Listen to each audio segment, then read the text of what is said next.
Quiero empezar la exposición haciendo dos agradecimientos y dos felicitaciones. Felicitar a la Oficina Regional José Carlos Mariátegui por organizar el evento y felicitar sobre todo al doctor Edilberto Cabrera porque realmente nos demuestra que existen personas que todavía no cejan en el empeño de producir obras de la importancia como las que él nos ha presentado, y sobre todo en un ámbito como el nacional en el que ese esfuerzo no tiene mayor retribución, más allá del goce personal y profesional que nos ofrece el hacer una obra de calidad para ofrecérsela a ustedes. En segundo lugar, quiero agradecer a la CETAR por habernos permitido y facilitado el uso de sus ambientes, y manifestarles cuál es el tema de la exposición que traigo para el día de hoy. La exposición que voy a hacer es una que en realidad, partiendo de un análisis académico de una institución del derecho que es la resolución contractual, busca sobre todo darle una aplicación práctica que pueda generar beneficios de naturaleza simplificada para que todos los usuarios, agentes y operadores del derecho y en general las personas que de alguna manera tengan un problema que resolver puedan acceder a los registros públicos sin el trámite farragoso y complicado que hasta hoy nos viene significando la intervención o el acceso a través del Poder Judicial a los registros públicos. Es un tema pues que al final de cuentas busco que sea de naturaleza eminentemente práctica para ustedes. El tema es pues entonces la resolución contractual y la inscripción de la misma en los registros públicos. Como ustedes saben, los registros públicos tienen como finalidad principal el otorgar lo que denominamos la fe pública o la publicidad registral. La publicidad registral, en términos sencillos, significa básicamente que todos nosotros, para efecto de realizar nuestras actividades comerciales y habilitar con seguridad el tráfico mercantil y las operaciones de negocios, contamos con una institución a la que podemos recurrir para que nos dé cuenta del estado de los derechos o de los bienes respecto de los cuales vamos a celebrar operaciones de distinto tipo, entiéndase compraventa, arrendamiento, cesiones y otros. Entonces, ocurre, y ustedes lo pueden constatar, que el registro público no es sino una suerte de archivo en el que se encuentran anotadas todos los actos jurídicos y todas las negociaciones que se han hecho, y a partir del cual podemos tener una idea concreta de la situación de estos bienes en el escenario extrarregistral recurriendo a los registros públicos. Los registros públicos que ofrecen este servicio para las operaciones mercantiles entrañan un riesgo de por sí porque se encuentran basados en el principio de la publicidad registral, y la publicidad registral consiste no solamente en que podemos acceder a conocer lo que existe en los registros públicos, sino que además existe el presupuesto o la suposición, sin necesidad de prueba que lo acredite, de que todos nosotros conocemos lo que de hecho existe en los registros públicos. Esto quiere decir que cualquier persona que realiza una operación comercial y no recurre a los registros públicos para conocer cuál es el estado de la situación del derecho y del bien respecto del cual quiere operar, puede encontrarse en un problema respecto del cual no va a poder alegar desconocimiento. Esto implica, en pocas palabras, que lo que existe en el registro se supone que todos nosotros lo debemos de conocer, y si no lo conocimos, la responsabilidad va a reposar en nosotros mismos y no podremos alegar nada en favor o en contra de la defensa de nuestros intereses o del perjuicio de aquel sujeto que nos puede haber sorprendido en la operación que hemos realizado. La ley de regularización de edificaciones parte de una constatación que es que el registro público no se encuentra del todo actualizado. Es decir, no existe en el escenario registral la totalidad de las situaciones y de los actos y derechos que se han realizado en el escenario extrarregistral. Es por eso que una norma de regularización de las edificaciones lo que busca es establecer mecanismos sencillos, simples y ágiles que permitan hacer, en síntesis, una actualización de los registros públicos, de manera que los registros públicos reflejen en la medida más exacta posible la situación que existe respecto de bienes y derechos en el escenario extrarregistral. En esta misma perspectiva, encontramos nosotros que se realizan una serie de operaciones, y básicamente vamos a tratar de contratos de prestaciones recíprocas, los llamados contratos bilaterales en algunos textos, que no obstante haber sido celebrados y han sido inscritos y anotados en una partida registral, entiéndase por ejemplo una compra-venta, estos no se llegan a consumar o no llegan a su perfeccionamiento mediante su ejecución completa y perfecta, porque en el camino de la ejecución, durante el proceso de ejecución del contrato, se presenta algún problema, algún vicio en el que una parte resulta infiel en el cumplimiento de la obligación y por lo tanto este contrato de suyo se encuentra vulnerado, se ha cometido una infracción al contrato. Esta situación en el escenario extrarregistral genera lo que denominamos nosotros la resolución del contrato. Para todos aquellos, creo que son contadas excepciones, que no sean abogados, la resolución contractual es una cosa una institución del derecho que de manera muy sencilla lo que establece es una forma de terminación del contrato por incumplimiento de alguna de sus obligaciones.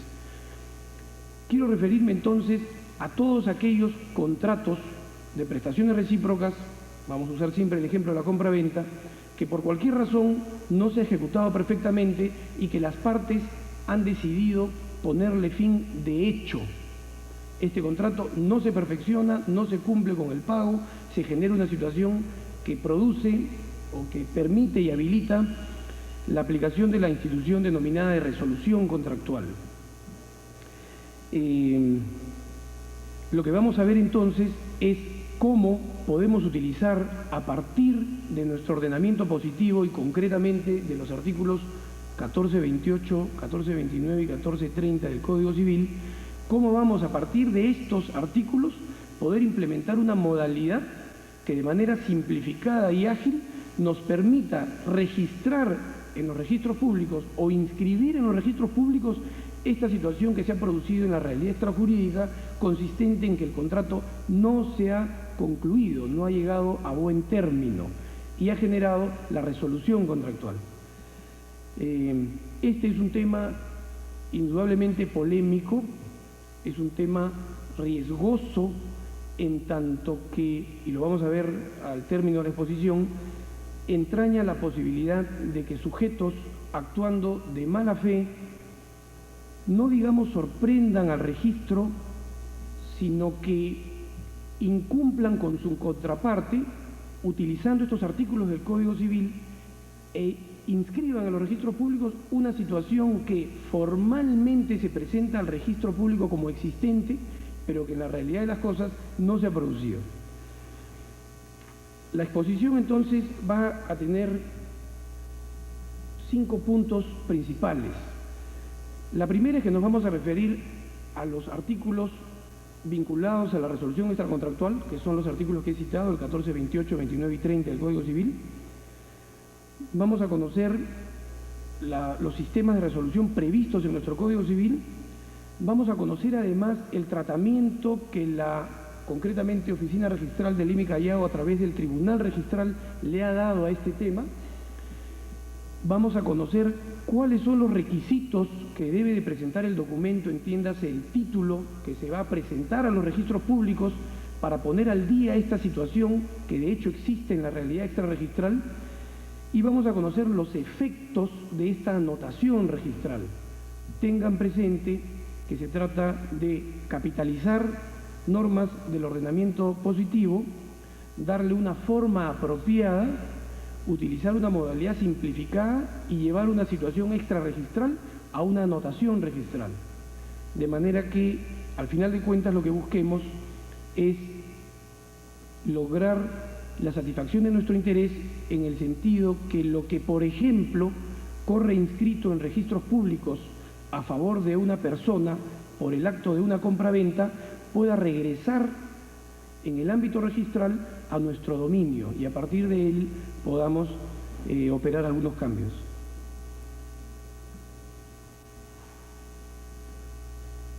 Entonces, sintetizando el motivo de la exposición, el objetivo es proponer y evaluar una modalidad simplificada de actualización de las partidas registrales, ponerlas al día de forma que lo registral refleje lo real y lograr la atención de nuestras necesidades concretas. Nuestro ordenamiento positivo, cambiamos por favor.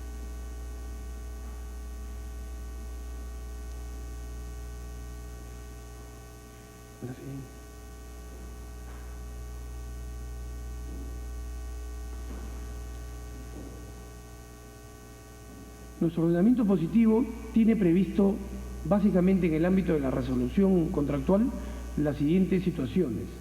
La llamada resolución judicial, es decir, aquella infracción al contrato que debe de ser declarada mediante una sentencia judicial que declare resuelto el contrato, y la resolución que denominamos de pleno derecho.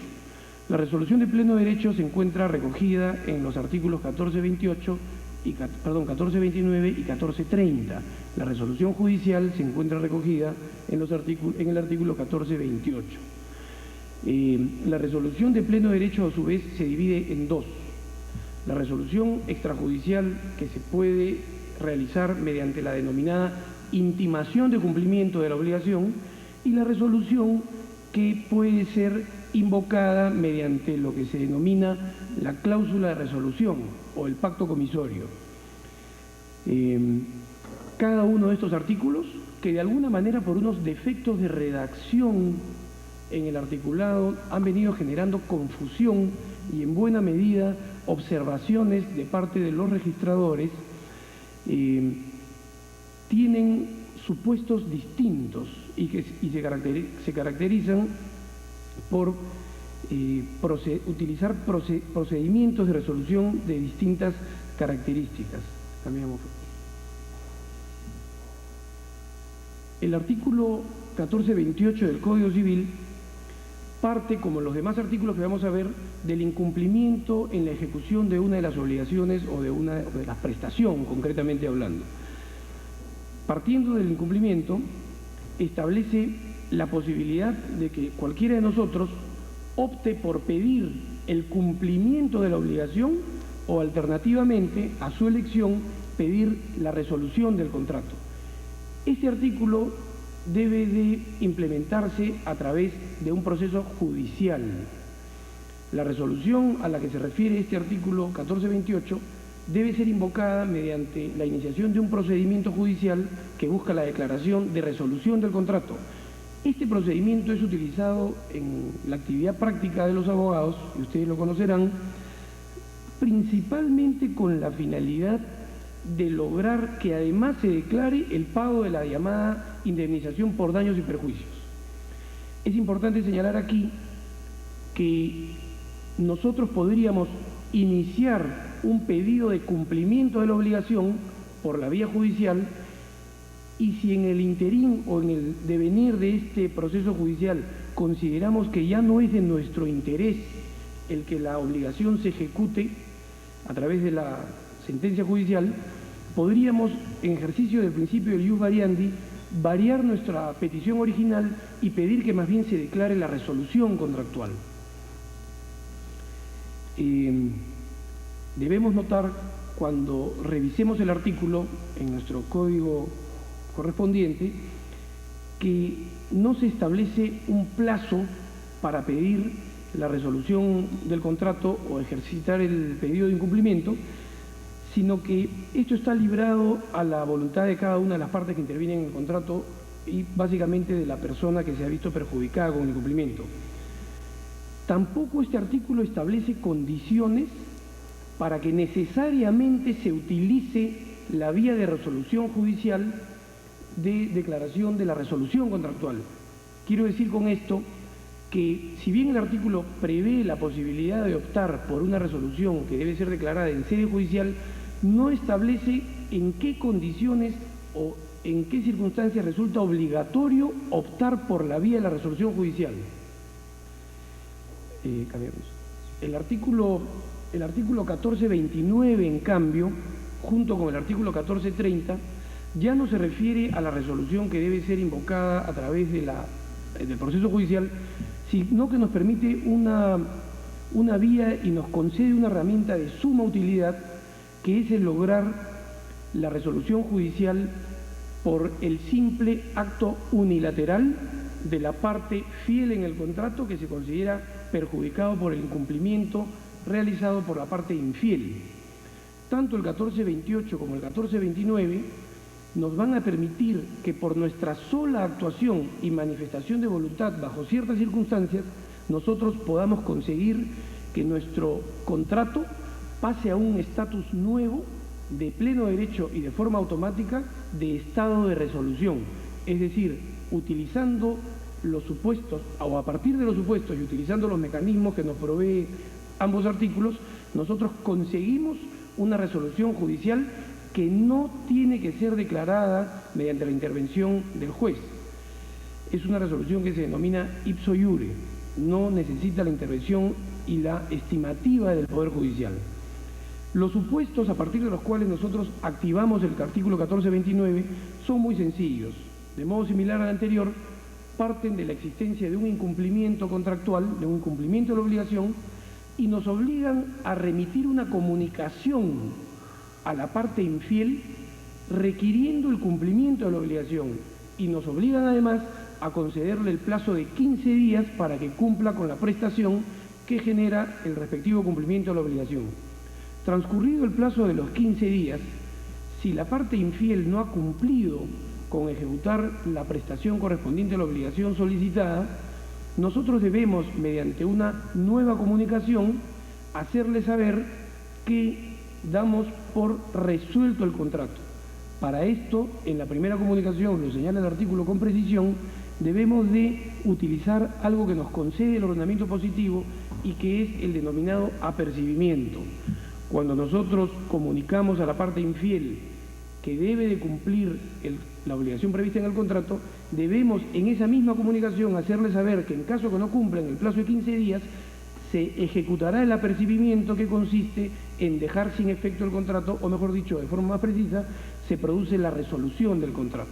Con la segunda comunicación damos por hecho la resolución, la cual opera de manera automática y de pleno derecho. Pasamos.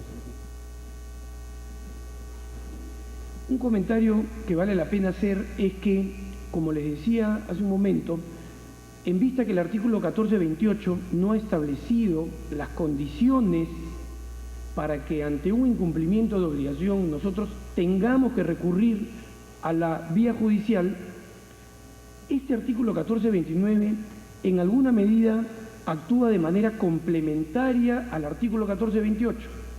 Es decir, quien considere incumplida la obligación podrá a su elección utilizar la vía judicial o podrá a su elección también utilizar las facultades de las que lo provee el artículo 1429. El límite para utilizar uno y el otro no se encuentra definido en el derecho.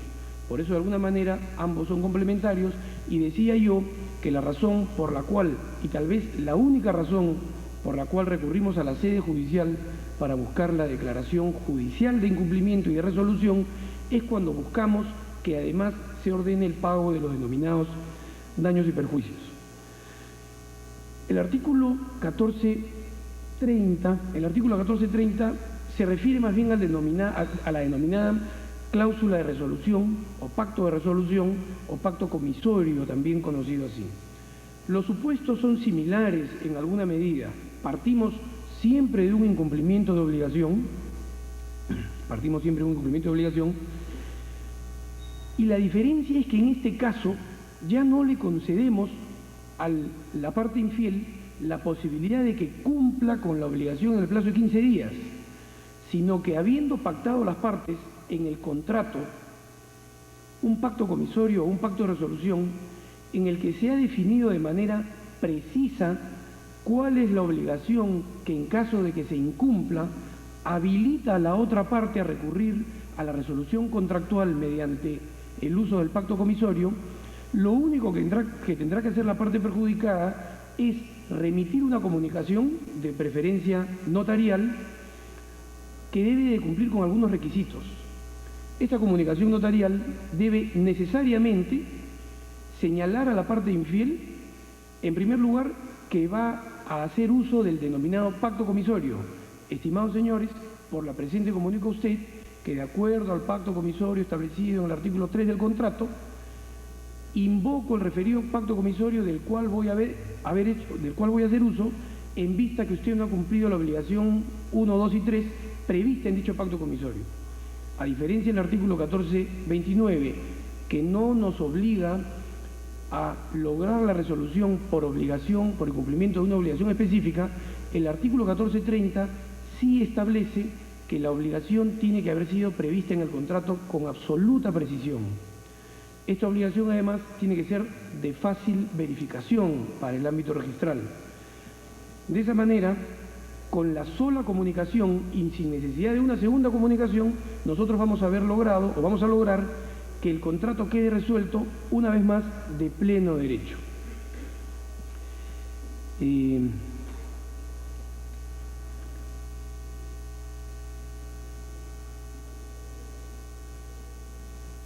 Un comentario que vale la pena de hacer es que todos estos artículos del Código Civil son complementarios entre sí.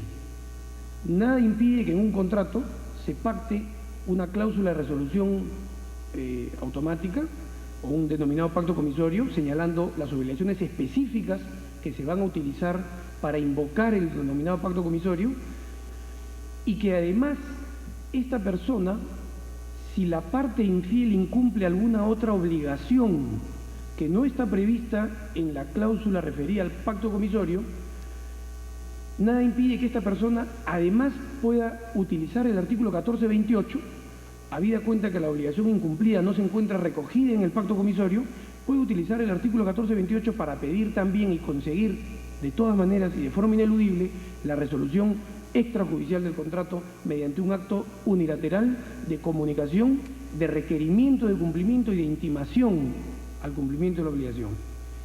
Y además también puede la persona que considere que su obligación se encuentra incumplida, puede utilizar lo previsto en el artículo 1428 y recurrir al juez para que éste exija o el cumplimiento de la obligación o la resolución contractual. En este caso, repito, siempre será con el ánimo de lograr que además se declare el pago de los daños y perjuicios. Estos tres artículos, en buena medida, presentan defectos de redacción, y así, por ejemplo, el artículo 1429 dice a la letra, si la memoria no me falla, algo así como: si nos encontramos en el caso del artículo 1428, y este solo señalamiento, y esta manera de haber sido redactado el artículo 1429, que repito, invoca la resolución extrajudicial, ha llevado a confusión y ha llevado a sostener que la resolución debe de ser invocada judicialmente. Quiero precisar, con cargo a que cualquiera de los asistentes pueda discrepar, que cuando alude al artículo 1429, al artículo 1428, no se refiere a la obligación de que la resolución sea declarada judicialmente, sino que se refiere a que nos encontramos ante el mismo supuesto, es decir, incumplimiento de obligación. Por lo tanto, esa confusión debe ser dejada de lado. No obstante esta precisión, estos tres artículos, los dos últimos artículos, el 1429 y el 1430, generan un problema cuando los relacionamos con el artículo 1372 del Código Civil. El artículo 1372 del Código Civil señala que la resolución de un contrato puede ser invocada de manera extrajudicial o judicial. Y a continuación, con una redacción que yo considero un error o un defecto en la sintaxis, digamos, de la construcción del texto, dice a renglón seguido que en ambos casos, es decir, la invocación extrajudicial y la invocación judicial, en ambos casos la sentencia se retrotrae al momento en que se produce el incumplimiento. Este artículo 1372 ha llevado que en reiteradas oportunidades los títulos que se han presentado a registros públicos, buscando la anotación de la resolución contractual invocada extrajudicialmente, sean objeto de observación y tacha. La observación, que se formula en una esquela, dice algo muy concreto. La resolución contractual se debe invocar se debe de lograr a través de proceso judicial y sentencia que la declare, de acuerdo al artículo 1372 del Código Civil. Este problema, en buena cuenta, ya ha sido subsanado a través de dos interesantísimas resoluciones del Tribunal Registral de la Oficina Central, que tienen además naturaleza vinculante, es decir, fuerza obligatoria y observancia obligatoria, por tanto, por parte de los registradores que califican, y ha clarificado el tema en la forma que vamos a ver a continuación.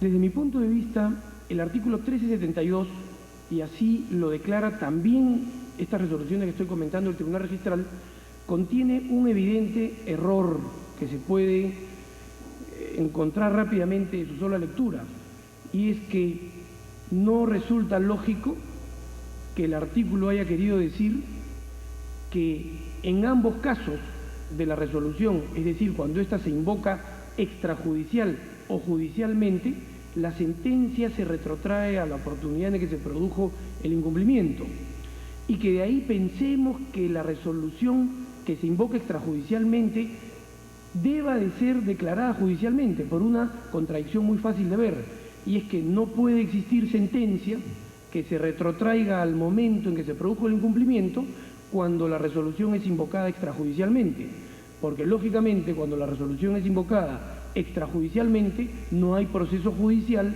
y por lo tanto no puede haber una sentencia que se retrotraiga. Por lo tanto, con un análisis lógico del artículo 1372, tenemos que descartar que el artículo 1372 de alguna manera cuestione la resolución extrajudicial y que considere que toda resolución debe ser declarada judicialmente. Y de suyo, por lo tanto, no cabe que existan observaciones registrales invocando el artículo 1372.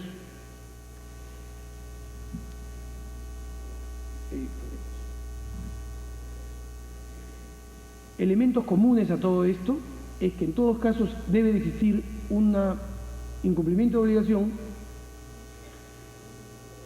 y que tanto el 1429 como el 1430 se refieren específicamente a la resolución extrajudicial.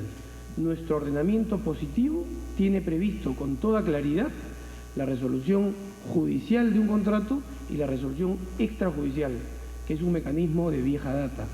Si no, imagínense ustedes si cuando, por ejemplo, arriendan un inmueble y se produce la falta de pago de 2 Mercedes conductivas y 15 días más, me parece, y nosotros invocamos la resolución judicial, si para que esta resolución del contrato por falta de pago, o por ejemplo en una compra-venta en la que no se cumple con pagar el precio del inmueble, si para que este contrato sea resuelto y por lo tanto deje de existir la obligación que me genera a mí la necesidad de cumplir con mi prestación, si para que eso opere yo tenga que recorrer el tortuoso, entretenido a veces, pero largo finalmente, camino del proceso judicial.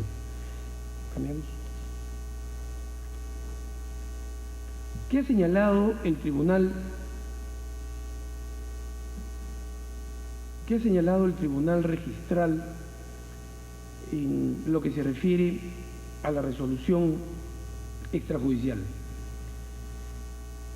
El Tribunal Registral y el que habla consideramos, y creo que la mayoría va a coincidir en eso, que cuando el Código Civil ha señalado la resolución de pleno derecho, lo que ha querido es, y lo que ha hecho es fortalecer la institución de la resolución extrajudicial.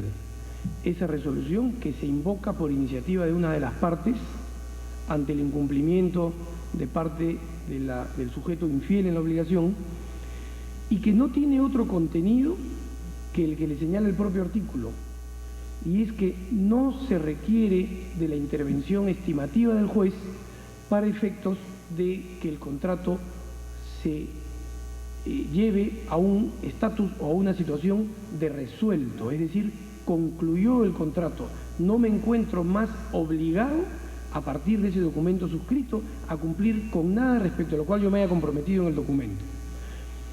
Esta es una situación de carácter excepcional y por lo tanto, hay que precisar esto, no puede utilizarse en el caso de incumplimiento de cualquier obligación. Tiene que tratarse de obligaciones sustanciales al contrato, de obligaciones esenciales al contrato y de obligaciones cuyo incumplimiento arruine y traiga por los suelos lo que fue nuestro interés primordial al celebrar el contrato. Siempre con el ejemplo de la compra-venta, que no me pagues el precio del inmueble. No puede, por lo tanto, invocarse una resolución extrajudicial cuando se trate de alguna obligación subsidiaria, accesoria, complementaria, como puede ser tal vez la fecha del pago, si nos demoramos unos días, el lugar donde se entregue el bien, algunas características que debe de revestir la forma como se entrega, alguna formalidad de la entrega. Por lo tanto, cuando manejemos la institución de la resolución extrajudicial, tenemos que tener claro que se trata de obligaciones esenciales al contrato. ¿Qué ha señalado el Tribunal Registral en esta materia? El Tribunal Registral, a través de dos resoluciones, que son la 040 y la 364 del año 97, ha depurado el tema, lo ha analizado y ha concluido, considero que principalmente en lo siguiente. Primero, el Tribunal Registral reconoce y admite, como no podría ser de otra forma, la existencia de dos mecanismos para lograr la resolución de un contrato, la judicial y la extrajudicial, declarando con toda precisión que el 1428 y 1429 del Código Civil, referidos a la resolución de contratos con prestaciones recíprocas, reconocen la existencia de este instituto, es decir, existe la resolución extrajudicial. El segundo tema que el Tribunal Registral manifiesta con toda precisión es que el artículo 1372 del Código Civil tiene un error de redacción, basado básicamente en este análisis lógico que le alcancé, y es que no puede decirse que haya sentencia que se retrotraiga cuando estamos ante una resolución que es invocada extrajudicialmente, porque si es invocada extrajudicialmente no cabe proceso que se pueda haber iniciado.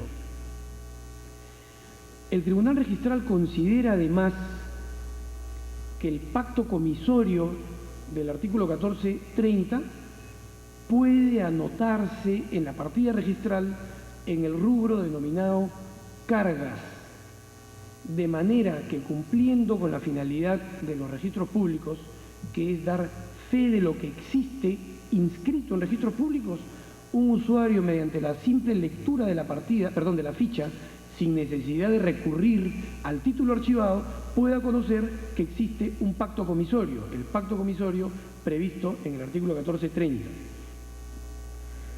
Aquí se me pasó a advertir que estas conclusiones del Tribunal Registral, que han sido establecidas en las dos resoluciones que le mencioné, se refieren específicamente a la resolución extrajudicial del artículo 1430, es decir, del pacto comisorio. Y no ha entrado a trabajar todavía porque no se ha dado un caso, y aunque actualmente existe uno interesante en discusión, todavía no hay una resolución del tribunal que resuelva que la resolución extrajudicial que está prevista en el 1428, 1429, es decir, esta que tiene que conceder al incumplidor un plazo de 15 días, todavía no se ha previsto que esas también puedan ser inscritas en los registros públicos. Desde mi punto de vista, son inscripciones totalmente viables, pero ya se están produciendo observaciones registrales que no admiten la resolución extrajudicial cuando ésta viene por el artículo 1429. Está resuelto el tema en el 1430, mas no en el 1429. Entonces, estas conclusiones que empecé a enumerar se refieren al 1430. Una tercera conclusión del Tribunal Registral es que admite la inscripción de la resolución extrajudicial que proviene del incumplimiento previsto en un pacto comisorio. Una cuarta conclusión del Tribunal Registral es que establece que, habida cuenta de las gravísimas consecuencias que se derivan de la inscripción en los registros públicos de una resolución extrajudicial, se tienen que observar determinados requisitos. Gravísimas consecuencias, ¿por qué? Porque si, por ejemplo, yo vendo una casa, pagan una parte del precio, incumplen con el pago de la diferencia y yo invoco la resolución extrajudicial y genero un documento, un título concretamente, inscribible en los registros públicos, el efecto de la inscripción, que vamos a ver más adelante, de ese título de resolución extrajudicial va a hacer que inmediatamente el contrato de compra-venta por el cual yo transferí la propiedad de mi inmueble se cancele, se anule, deje de existir, y la propiedad que yo vendí por la inscripción de la resolución extrajudicial va a pasar nuevamente a mi esfera de dominio. Por ese motivo son gravísimas las consecuencias, porque además de ello, una vez que pase a mi esfera de dominio, yo vuelvo a ser el propietario y puedo realizar un arrendamiento a 10 años, un enfiteutis, un anticresis o simplemente una compra-venta o una hipoteca del inmueble. Entonces, por ese motivo, el Tribunal Registral, creo que con acertado criterio, ha establecido algunas condiciones que se deben de cumplir para que se produzca la inscripción de la resolución extrajudicial. Y son básicamente las siguientes. Siempre en el escenario del artículo 1430, es decir, pacto comisorio. Primero, el pacto comisorio tiene que haber sido establecido con absoluta precisión. No se puede tratar, por lo tanto, de una cláusula de estilo. Estas cláusulas que a veces encontramos en los contratos que dicen, en caso que se cumpla cualquiera, todas y cada una de las obligaciones previstas en el contrato, se producirá la resolución automática de pleno derecho de acuerdo al artículo 1430. Esas cláusulas no sirven, porque no son un verdadero pacto comisorio, sino sencillamente una cláusula de estilo, una cláusula inútil que cree proteger con un paraguas lo suficientemente amplio una situación, pero en realidad ese paraguas está lleno de agujeros. Entonces se debe tratar de una cláusula que establezca con precisión el pacto comisorio. Establecer con precisión el pacto comisorio significa que tiene que estar señalado con todo detalle qué obligación, en caso de ser incumplida, generará la posibilidad de invocar unilateralmente la resolución del contrato.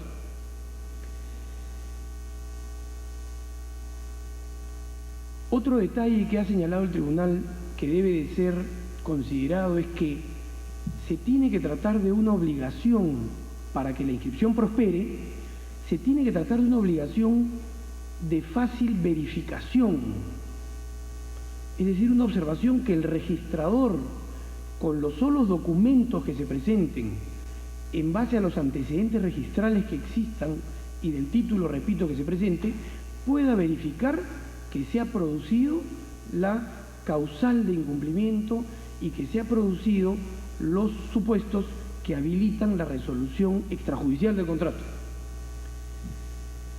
Tiene que existir además, como cuarta condición, constancia de la comunicación cursada a la parte infiel, señalándole que yo voy a hacer uso del pacto comisorio.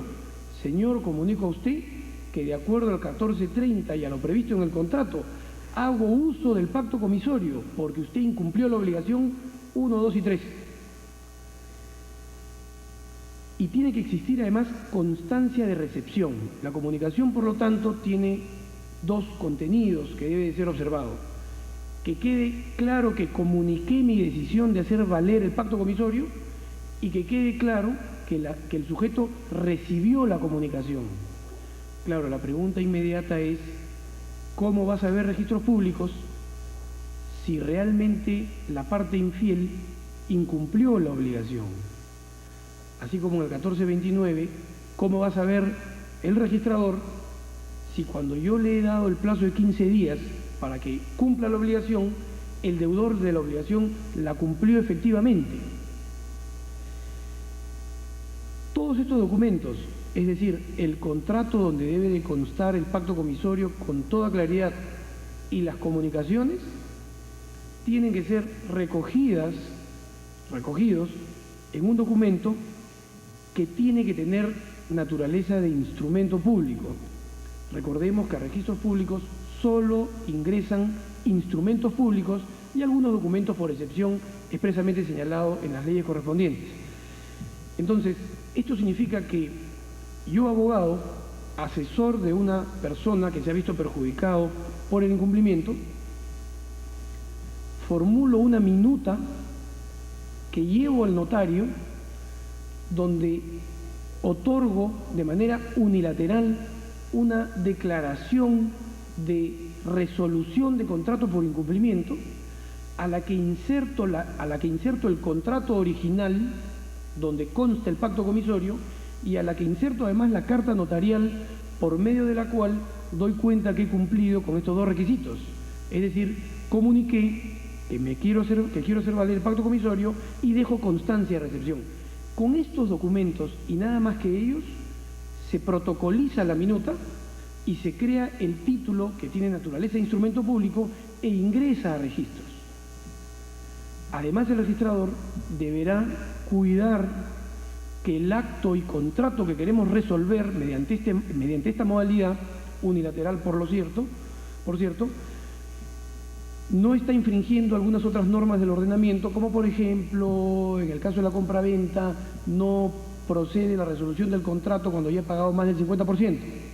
Entonces, el registrador, además de verificar estos documentos, deberá de cuidar que se cumpla con el principio de legalidad de las demás normas del ordenamiento y con el solo mérito de eso anotará la resolución extrajudicial en el rubro de dominio, si se trata, por ejemplo, de un inmueble, o de carga, dependiendo del acto o contrato que se quiera registrar. Este es un tema para discutir todavía y que los registradores deben de trabajar. Pero el hecho es que yo, sin irme al Poder Judicial, voy a inscribir la resolución de un contrato de compra-venta y voy a lograr que ese inmueble pase de nuevo a mi esfera de dominio. Por supuesto, inmediatamente lo venderé para evitar las acciones que la parte infiel quiera interponer, si es que las condiciones así lo meritan, ¿no? Queda por trabajar, sin embargo, el tema si la misma modalidad y el mismo procedimiento se podría utilizar para el caso del artículo 1429, es decir, aquel en el cual yo comunico y doy un plazo de 15 días para que se incumpla la obligación. Lo peligroso, y lo vamos a ver en su momento, es que el registrador no tiene manera de saber si se ha cumplido con la condición esencial para usar estos dos artículos, 29 y 30, que es el incumplimiento de la obligación. ¿Por qué? Porque el registro público y los registradores no tienen capacidad para valorar prueba, atribución que solo le corresponde a los órganos jurisdiccionales. ¿Cambiamos? ¿Cuáles son los efectos de la inscripción de este título de resolución extrajudicial? Son que se genera, es decir, habida cuenta que la comunicación basada en estos artículos genera de manera definitiva la extinción del contrato originalmente celebrado, la anotación del título que da fin al contrato mediante la invocación extrajudicial va a generar necesariamente un nuevo asiento registral. Ese nuevo asiento registral dirá algo así como: se anota la resolución extrajudicial invocada al amparo del artículo 14.9 según escritura pública de fecha tal, otorgada ante el notario, en Lima, tal fecha, número de asiento, número de registro del diario y demás. Los efectos de este nuevo asiento registral son, como dije hace un momento, la cancelación automática del contrato anterior que se resuelve. Por lo tanto, si vendí y comunico la resolución del contrato de compra-venta, paso yo a ser, por efecto de este nuevo título, nuevamente el propietario del inmueble que vendí anteriormente. Veamos entonces, pues, las consecuencias importantes que se generan de esto.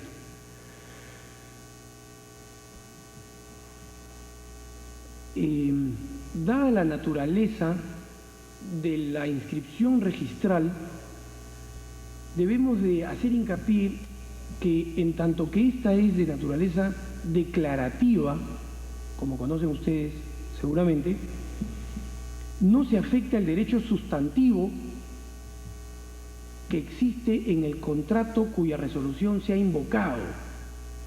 Esto es, nosotros, yo como parte del sistema, no estamos con esta anotación registral estableciendo ninguna declaración de que de hecho la obligación se ha incumplido y por lo tanto se ha perjudicado el derecho sustantivo del deudor, en este caso de la obligación.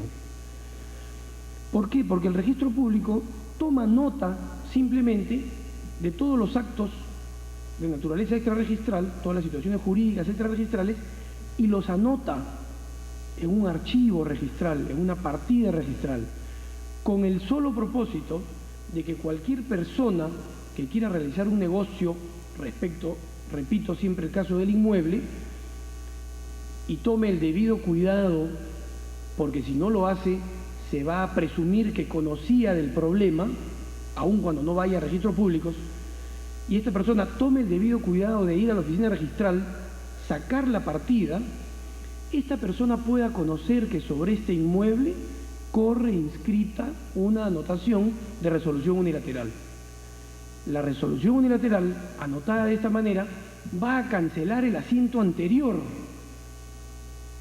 Pero eso no es mayor problema, porque el que se cancele el asiento anterior no quiere decir que yo dejo de ser propietario, si es que lo fui, sino sencillamente que a nivel de publicidad registral se ha anotado un acto que cancela otro acto anotado en el registro con el ánimo de dar publicidad. Lo que ocurra en la esfera de la realidad no es cuestionada por las anotaciones registrales.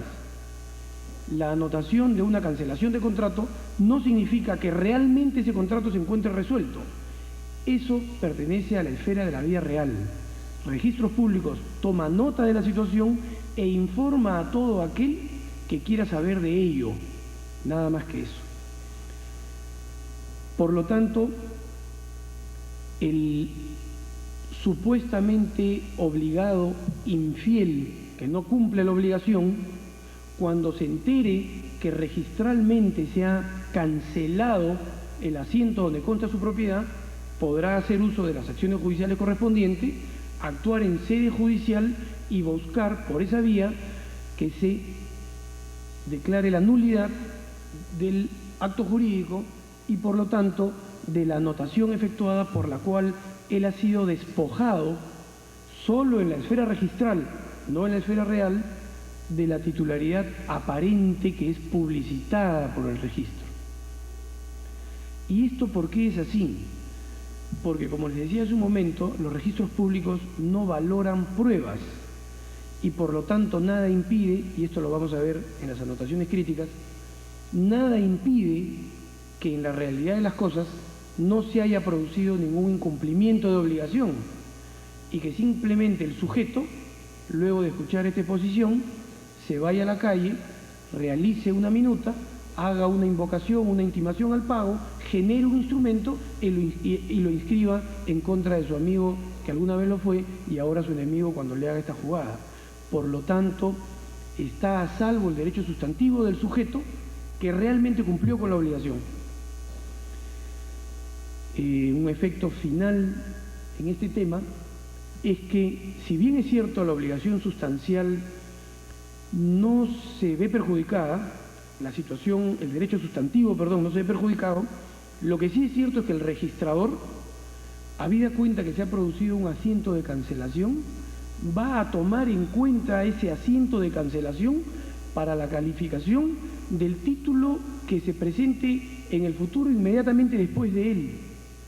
Por lo tanto, él verá que alguna vez Jorge Stoll vendió su casa y que después anotó la resolución del contrato y que por el efecto de esa anotación unilateral, un título unilateralmente extendido, Jorge Stoll vuelve a ser propietario y por lo tanto, si yo presento como un tercer asiento, para generar un tercer asiento, una venta o una hipoteca sobre el inmueble que recuperé registralmente hablando, solo registralmente hablando, el registrador va a anotar la siguiente venta que yo haga del inmueble. Por eso decía al comienzo que el tema es de suma peligrosidad. ¿Cambiamos?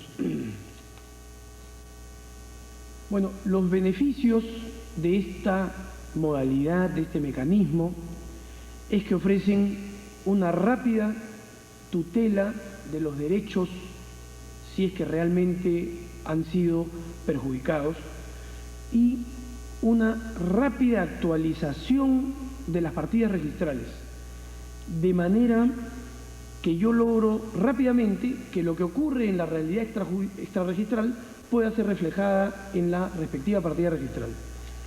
¿Cambiamos?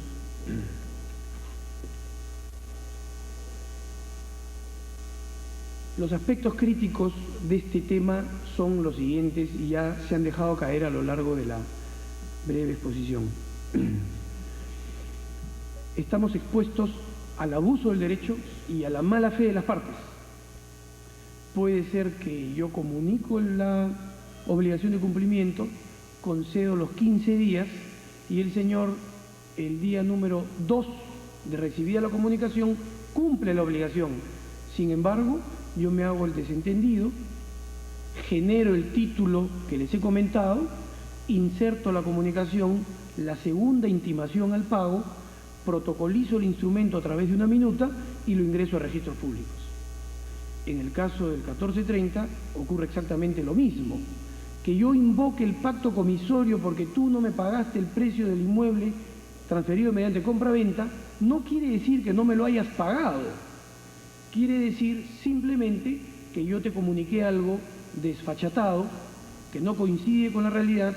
Tú me puedes mandar 700.000 cartas diciéndome la primera, estoy sorprendido de tu requerimiento, y la última, oye pues compadre, ¿qué te pasa con el mismo tema? Pero el registrador no tendrá manera de conocerlo. Y por lo tanto el título va a ingresar a registros públicos, se produce la cancelación del asiento y se genera inmediatamente una segunda venta. El otro irá al Poder Judicial, invocará y demás.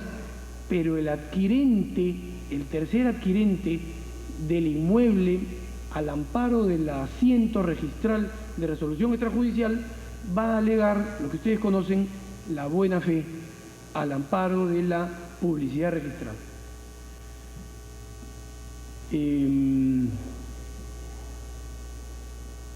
Sin embargo, esto no va a dejar de causar perjuicio al adquirente de buena fe, quien se va a ver seguramente involucrado en una demanda. Registros públicos, yo tengo en la gerencia legal actualmente unos 800 procesos judiciales que buscan la nulidad de asientos registrales, que si de repente hubieran venido aquí, tendría un poco menos de procesos en trámite. Un tercer aspecto crítico es que registros públicos, ya lo dije, no valora pruebas, por lo tanto no tiene cómo saber si realmente se cumplió la obligación. Y finalmente, un tema que no es un apunte o un aspecto crítico, es más bien una sugerencia a los registradores, y es que ya que esto existe, de hecho, ya se está utilizando. Concretamente tuve la buena fortuna de usarlo alguna vez cuando no ejercía el cargo y me salió bien y actué por supuesto de buena fe, es necesario que el registrador actúe con suma precaución en la calificación de títulos que invocan resoluciones extrajudiciales, porque llevan en la entraña la posibilidad de que exista un abuso del derecho. El tema es controvertido, lamentablemente o afortunadamente existe en el ordenamiento, se viene utilizando en el ámbito registral, el legislador no lo previó y no se lo imaginó cuando generó el asunto, porque, por ejemplo, consideren ustedes que si bien el derecho registral es de naturaleza el acto registral es de naturaleza declarativo de derechos, cuando, por ejemplo, nos traemos abajo una hipoteca porque estoy anulando el contrato de compra-venta que generó la hipoteca, estoy afectando un derecho que ya no es inscrito con carácter declarativo, sino con carácter constitutivo. Tema que tiene algunas discusiones técnicas, pero el hecho, en pocas palabras, es que una hipoteca se prueba a partir de su inscripción en el registro.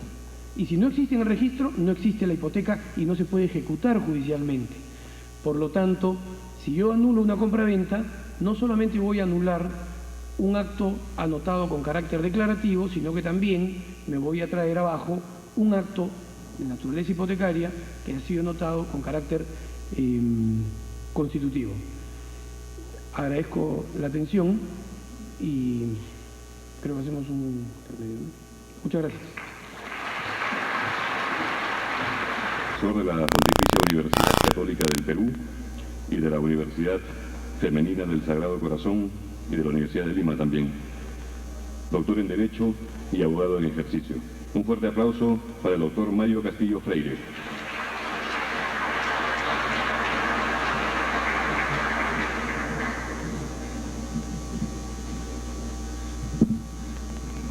Bueno, ante todo, muchas gracias a ustedes por haber concurrido a este evento. Más allá de todos los agradecimientos que debería hacer, quiero detenerme en señalar que es la primera oportunidad en mi vida que voy a dar una exposición fuera de Lima, y el culpable de esta gratísima situación es mi gran amigo, el doctor Manuel Montes Boza, con quien me une una amistad desde hace ya más de 13 años.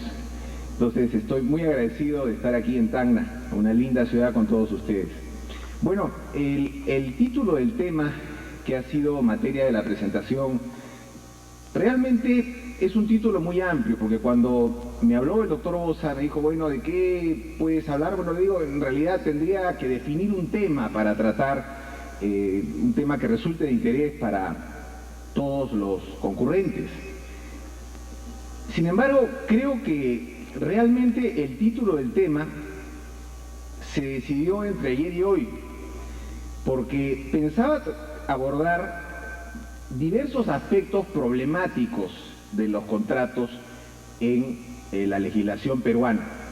Pero entre ayer y hoy, en las conversaciones que hemos sostenido el doctor Jorge Luis Stoll y yo, me interesó mucho tocar algunos aspectos, no los mismos evidentemente, pero algunos aspectos relacionados con la resolución contractual, visto el tema desde una perspectiva diferente. De tal manera que voy a tomarme la licencia, con el permiso del doctor Stoll, de abordar el tema de la rescisión y resolución. Fíjense, todos nosotros, abogados, estudiantes de Derecho, hemos venido, creo que de manera recurrente desde el año 1992, escuchando acerca del tema de una eventual reforma al Código Civil. Siempre se nos ha hablado que la Comisión de Reforma, ¿no es cierto?, del Código, que felizmente ha cesado oficialmente en funciones, no sé si de hecho, la reforma del Código Civil que se necesita perfeccionar. Hemos escuchado frases de cliché muy recurrentes, como que se va a tener el Código Civil del siglo XXI, que se necesita modernizar todas las instituciones, etcétera, etcétera, etcétera.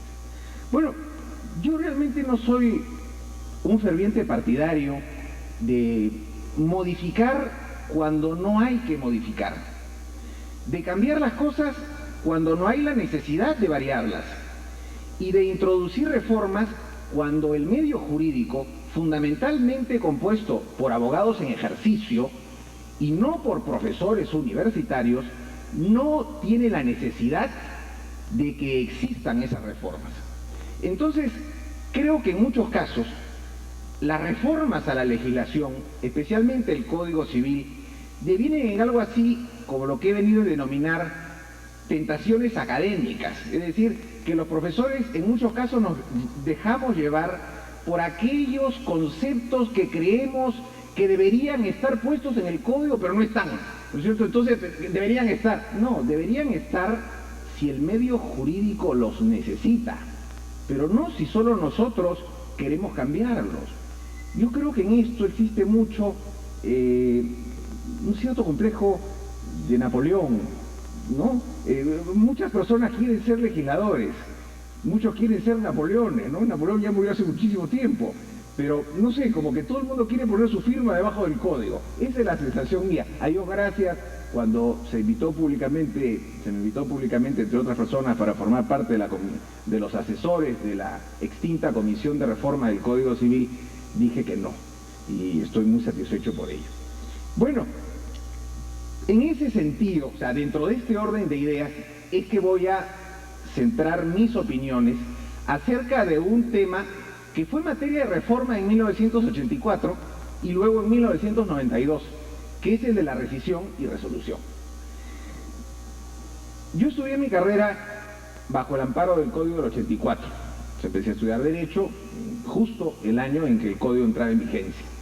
Pero los abogados que estudiaron la carrera de Derecho con anterioridad, y nosotros mismos, o sea, las personas de mi generación, conocemos del antiguo conflicto entre la denominación que el Código de 1936 empleaba para abarcar lo que el del 84 denomina como rescisión y resolución. En el Código del 36, y todo el medio jurídico conocía el significado de este término, se empleaba la palabra rescisión, la rescisión contractual. Fundamentalmente, si nos centramos en el tema tocado por el doctor Stoll, de la resolución por incumplimiento, la resolución por incumplimiento era la rescisión por incumplimiento, ¿no? Pero en el año 84 nos encontramos con que existía la resolución y también existía la rescisión. Y se nos empezó a explicar, y yo era alumno, y como alumno también se me explicó, y en la clase decía, bueno, efectivamente, pues, ¿no?, que la rescisión era para determinados supuestos y que la resolución era para otros supuestos. Se nos dijo que la rescisión era para cuando existieran vicios contractuales de origen, que la resolución era para cuando existieran vicios contractuales sobrevinientes al momento de la celebración del contrato. Se nos dijo que las causales de rescisión estaban taxativamente establecidas por la ley y que las causales de resolución podían además ser establecidas por las partes de manera contractual. Se nos habló de determinadas diferencias en cuanto al tiempo de retroactividad o no en los efectos de la rescisión y de la resolución, tal como establecía el original texto del artículo 1372 del Código Civil del año 84. Y en fin, se nos quiso hacer como importante esta distinción que quiero compartir justamente con ustedes, mi parecer en el sentido de que no tiene ninguna importancia. Creo firmemente, desde hace 2 años, que la rescisión y la resolución son o tienen exactamente los mismos efectos y que son exactamente lo mismo, y que lo peor que se hizo en este tema en el año 1984 fue dividir rescisión y resolución, porque la labor del legislador no es la de complicar la vida a la gente, no es la de complicar la vida a los abogados. Si alguien es legislador es para precisamente dar normas para facilitar la vida de la sociedad, no para complicarla, ¿no es cierto? Y por más que la doctrina extranjera haya establecido las diferencias entre rescisión y resolución, en el Perú no se hacía necesaria la división legislativa entre rescisión y resolución, de tal manera que se creó todo un mecanismo artificial distintivo que no tenía razón de ser. Miren ustedes, más allá del texto original del artículo 1372 del Código Civil, que precisamente trata acerca de los efectos de la rescisión y la resolución, esa norma ya no rige. Y la norma en vigencia es el artículo modificado por las disposiciones modificatorias al Código Civil introducidas por el Código Procesal vigente desde 1993. Las dos normas precedentes, el 1370 y el 1371, nos dicen, simplemente lo recuerdo, que la rescisión deja sin efecto un contrato por causal existente al momento de celebrarlo y que la resolución deja sin efecto un contrato válido por causal sobreviniente a su celebración. Uno podría preguntarse inicialmente si el que en materia de resolución se haya empleado la palabra válido implica que la rescisión deja sin efecto un contrato que no tiene validez. No, y no por una razón. De acuerdo a la técnica interpretativa, aquí no podríamos emplear jamás el argumento contrario sensu y decir, claro, como en el 1371 cuando se habla de resolución se dice que es un contrato válido el que se deja sin efecto, cuando se trata de la rescisión se trata de dejar sin efecto un contrato que no es válido. Eso no podemos decirlo porque sería ir contra lo más elemental del argumento contrario sensu. Tanto la rescisión como la resolución dejan sin efecto un contrato válido. Justamente esta es una de las diferencias más claras entre la rescisión y la anulabilidad, que la rescisión deja sin efecto un contrato válido, mientras la anulabilidad declara nulo un contrato. Es decir, ahí estamos frente a un contrato precisamente no válido, es decir, inválido. Bueno, pero el problema central lo plantea el 1372. Hasta ahora tenemos una diferencia, ¿no? Vicio de origen, vicio sobreviniente. Podría ser importante el tema, no lo sé, vamos a compartir estas ideas. El 1372 nos dice, la rescisión de un contrato, la rescisión se declara judicialmente, pero los efectos de la sentencia se retrotraen al momento de la celebración del contrato. Es decir, acá nos plantea que la rescisión se declara vía judicial y que los efectos se retrotraen al momento en que se celebró el contrato. Muy bien. La pregunta es, ¿y por qué se retrotraen al momento en que se celebró el contrato los efectos de esta rescisión? La respuesta es muy sencilla, porque si el vicio es un vicio de origen, entonces los efectos deben retrotraerse al momento en el que estuvo presente el vicio o al momento desde el que estuvo presente el vicio. Entonces, los efectos se retrotraen al momento de la celebración porque en ese momento estuvo presente el vicio. Esa es la razón de los efectos retroactivos de la rescisión. Y luego se nos sigue diciendo lo siguiente. La resolución se invoca judicial o extrajudicialmente. El tema que decía el doctor Stoll, en ambos casos los efectos de la sentencia, bueno, no puede haber sentencia, ¿no es cierto?, si la resolución es extrajudicial, ¿no es cierto? Eso es muy claro, quedó muy claro en la exposición del doctor Stoll.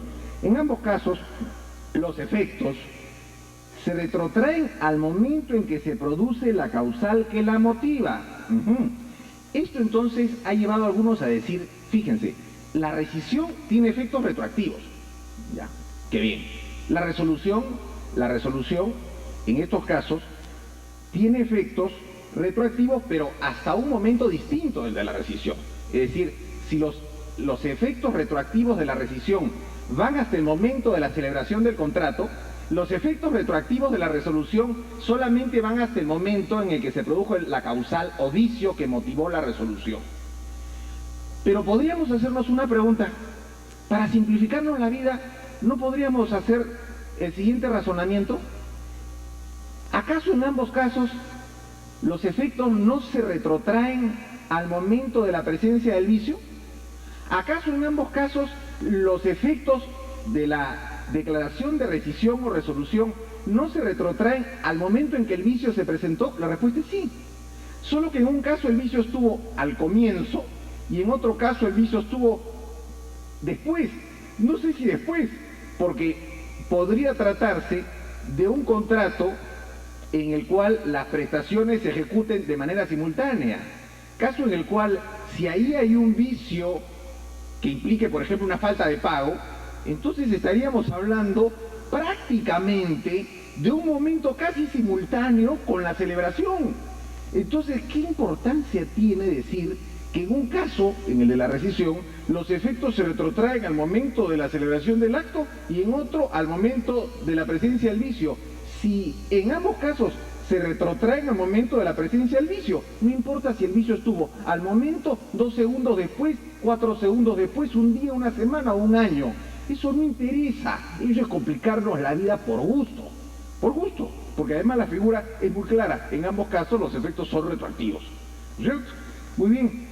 Ahora, dice, por razón de la resolución, las partes deben restituirse las prestaciones en el estado en que se encontraran al momento indicado en el párrafo anterior. Y si ello no fuera posible, deben reembolsarse en dinero el valor que tenían en dicho momento.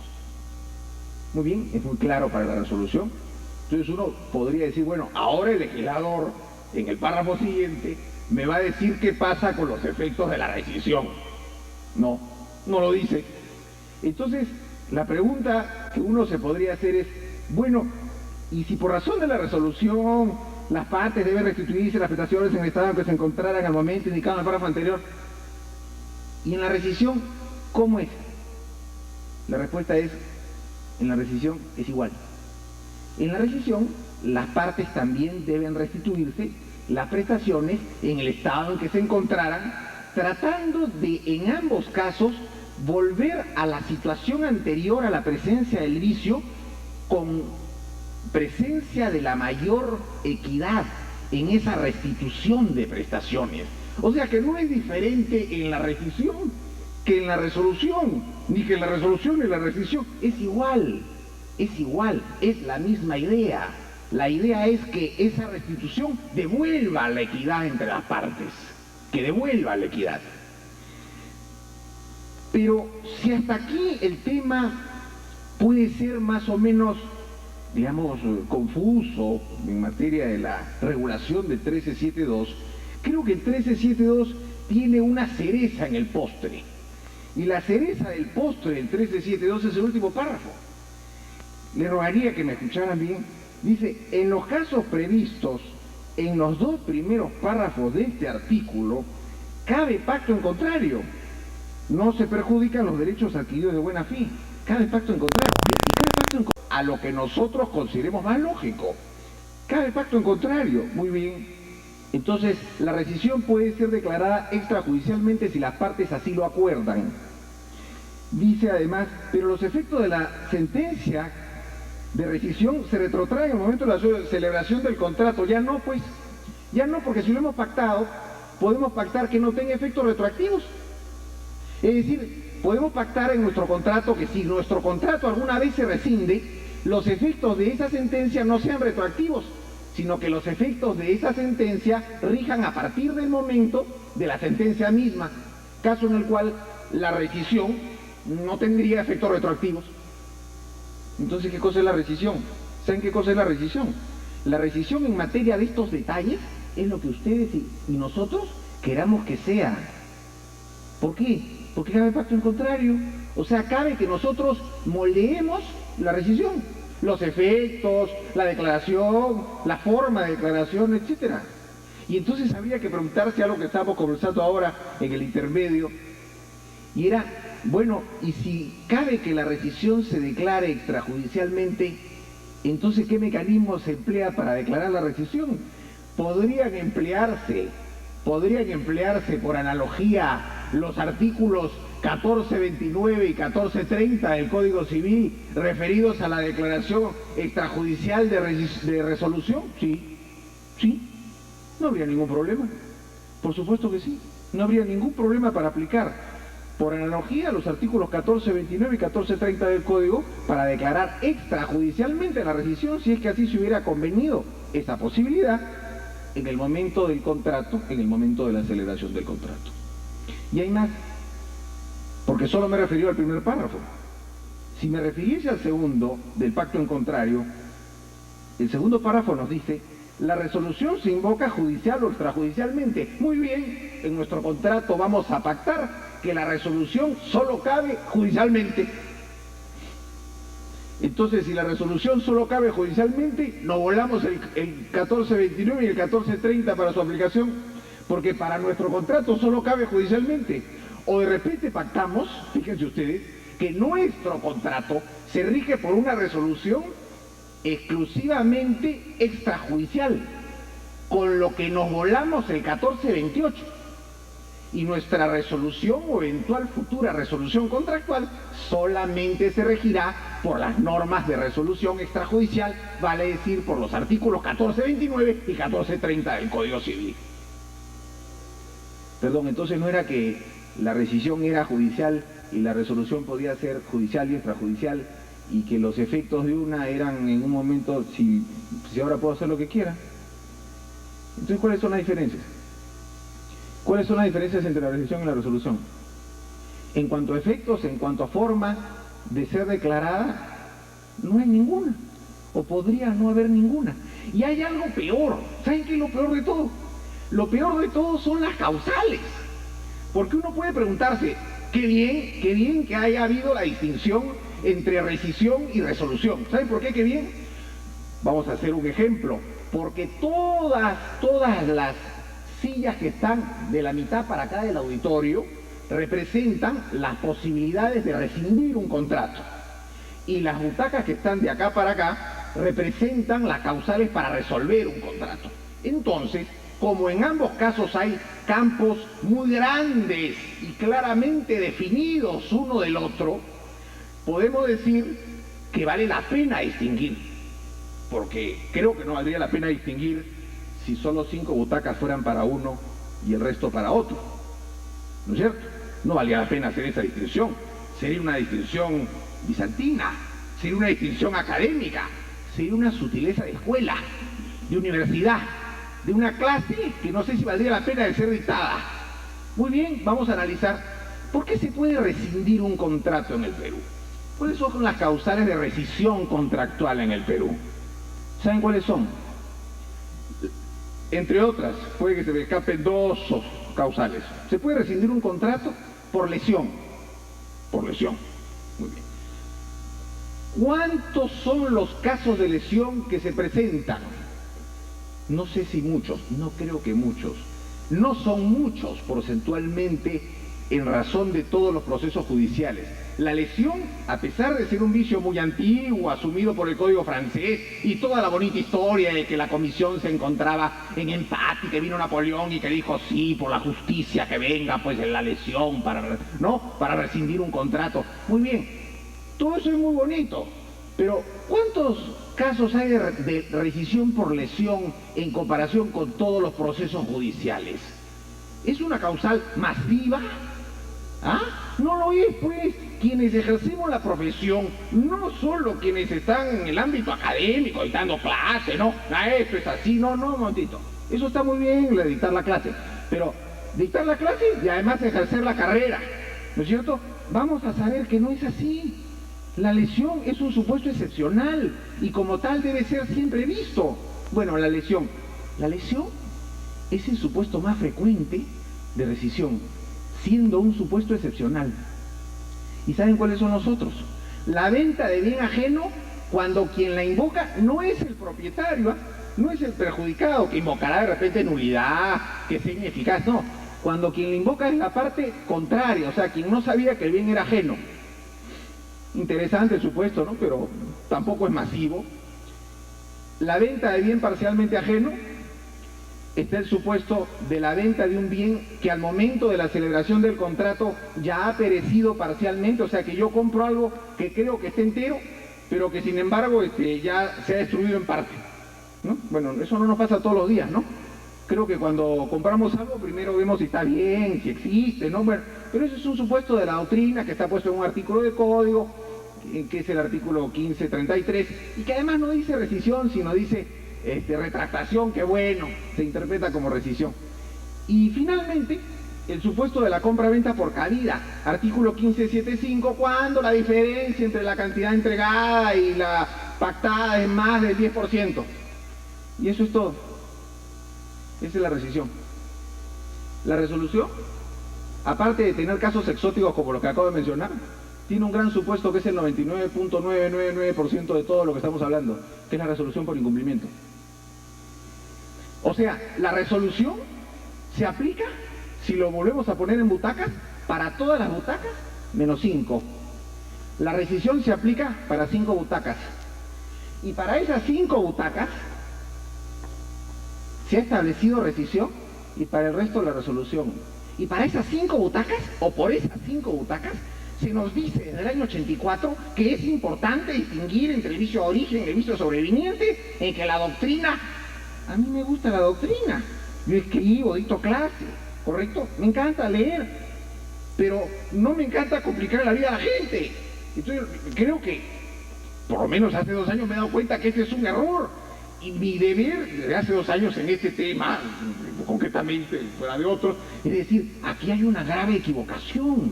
Unifiquemos la terminología si se quiere.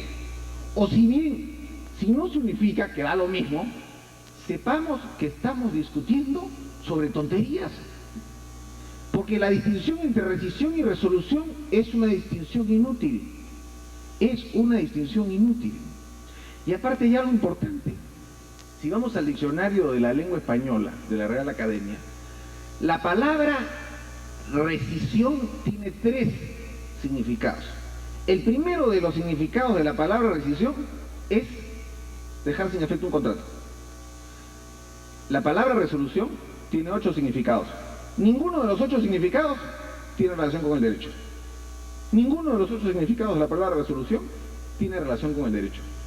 Entonces, ¿por qué se varió el año 84 el régimen que venía imperando en el Código del 36 y a la rescisión se agregó la resolución y a la rescisión se le arrinconó en 5 butacas sin ninguna importancia? Bueno, la respuesta evidentemente no la podemos dar ni ustedes ni yo porque no somos los legisladores del 84. Es decir, nosotros no tenemos la culpa, que nos revisen, ¿no? Pero el tema está planteado. Este es un tema que plantea una situación que es digna de tomar atención. Mi posición debería terminar aquí, pero he conversado con el doctor Jorge Luis Stoll y justamente me ha permitido, he tenido la gentileza de permitirme expresar algunas opiniones sobre el interesantísimo tema que él ha expuesto.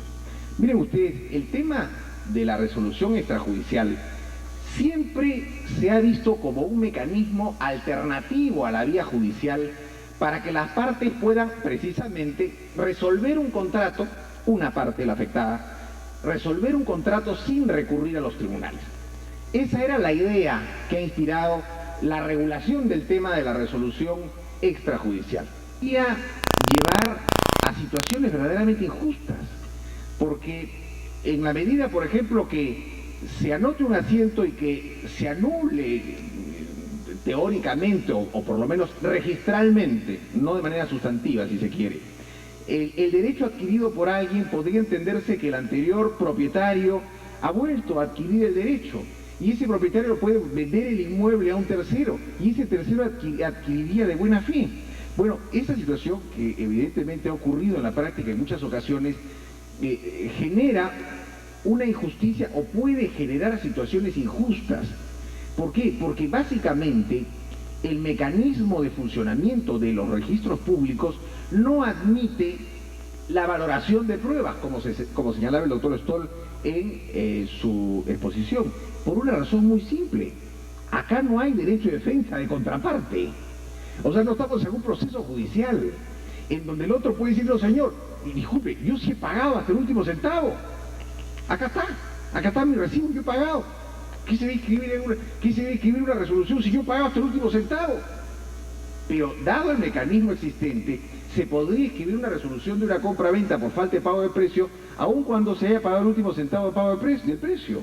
Y de esta manera el antiguo propietario recurrir a este mecanismo de manera fraudulenta para poder vender. Entonces, creo yo, además es muy peligroso en relación a la extinción de derechos reales de garantía, que son constitutivos, no declarativos.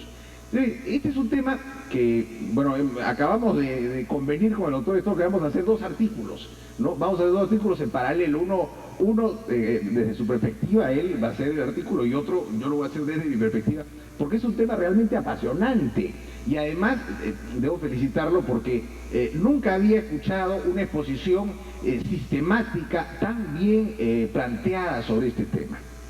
No voy a continuar sobre este punto porque no ha sido materia de aquello que, digamos, tenía pensado tratar y sería improvisar y faltar el respeto al público.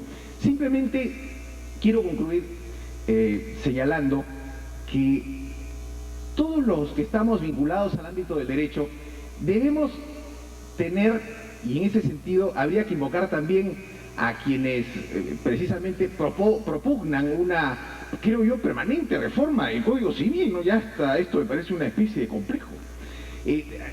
Deberíamos entender que antes que modificar las leyes, lo más importante es tratar de comprenderlas, y de comprenderlas con sus aciertos, con sus errores.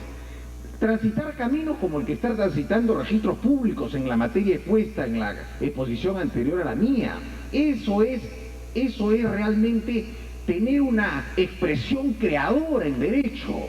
Eso es crear derecho.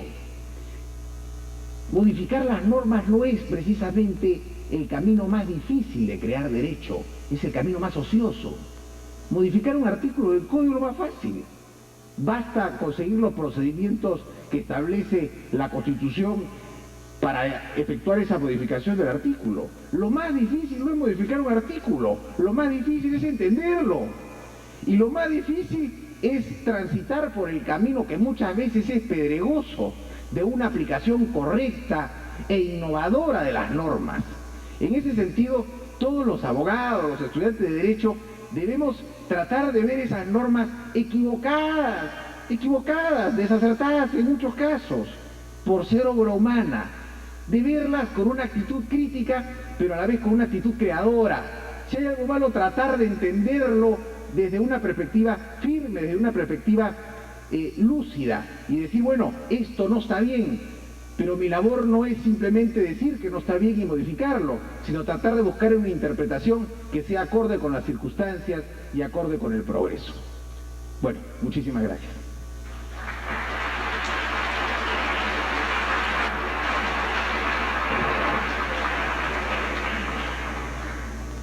Bien.